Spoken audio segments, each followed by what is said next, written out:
Hello, my name is Tausif Sanzam Kareem. Hi, my name is Carolyn Chu. Hi, my name is Justin Amigo. Hello, my name is Adrian Huck. My name is Lindsay Garnon. My name is William Lau Walker. My name's Irene Tang, and I'm the project director for Nice Queer Pals.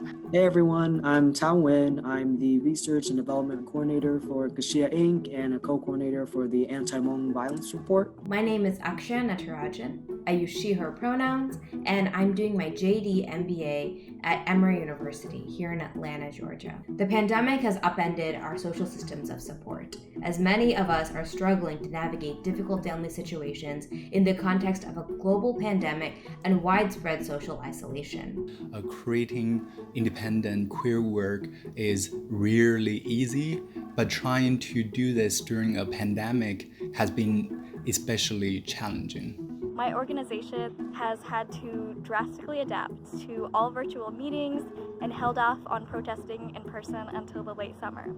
Because of the COVID-19 situation, the transgender community, which is the Hijra community in Bangladesh, have lost their employment.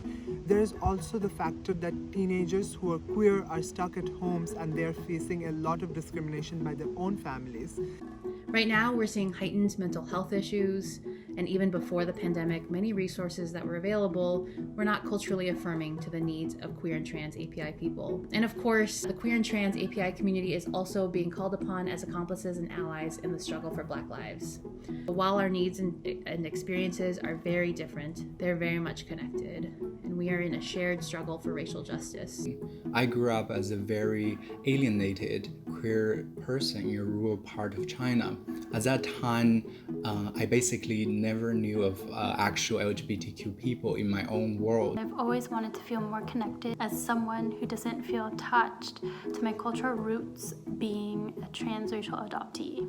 I advocate because I feel an urgent responsibility to use the privileges I hold to organize in communities that have been historically excluded from institutional power. I'm inspired to do the work that I'm currently doing for the QT API community because of much of my own lived experience as a Bangladeshi transgender and queer person. The Prism Foundation Scholarship is impactful for me because it's a recognition from my own community regarding the work that I do for this community. To me, this scholarship means growth and progress for the QT API community. I am fortunate to be living in a day and age where who I am is celebrated, and I am backed by a community who believes in me enough to support me with my academic endeavors. Receiving a community grant from Prism helps our project to be more accessible to the Hmong community, especially to elders and non-native English speakers. It provides us with validation that other API organizations throughout the nation are supportive and believe in the work that we are doing.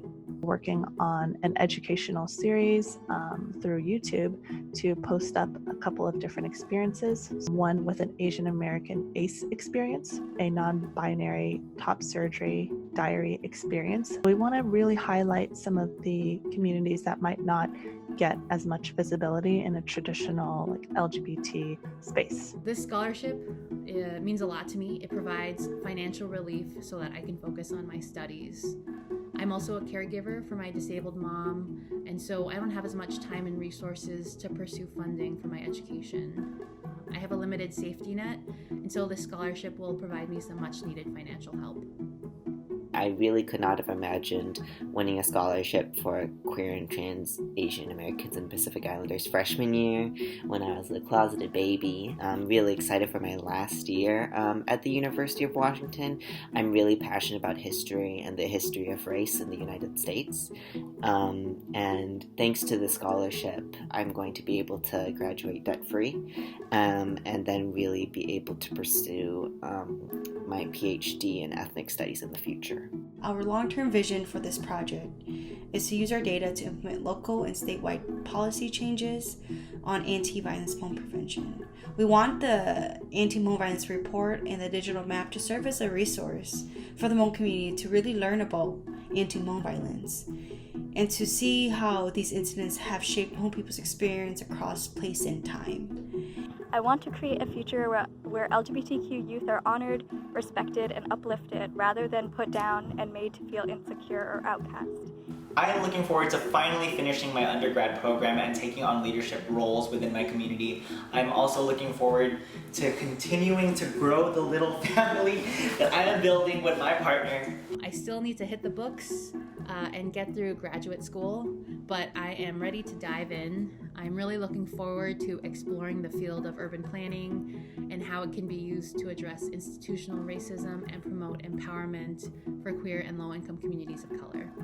Learning how my liberation is tied with other people's liberation has allowed me to become more insightful and intentional in my social justice work. So I hope to represent the South Asians who are not often seen or represented widely within our community. The future that I see for the API LGBTQ+ community is one where we are treated as inseparable parts of the fabric. This is a future where there is justice for the most marginalized in our community, and therefore justice for all of us.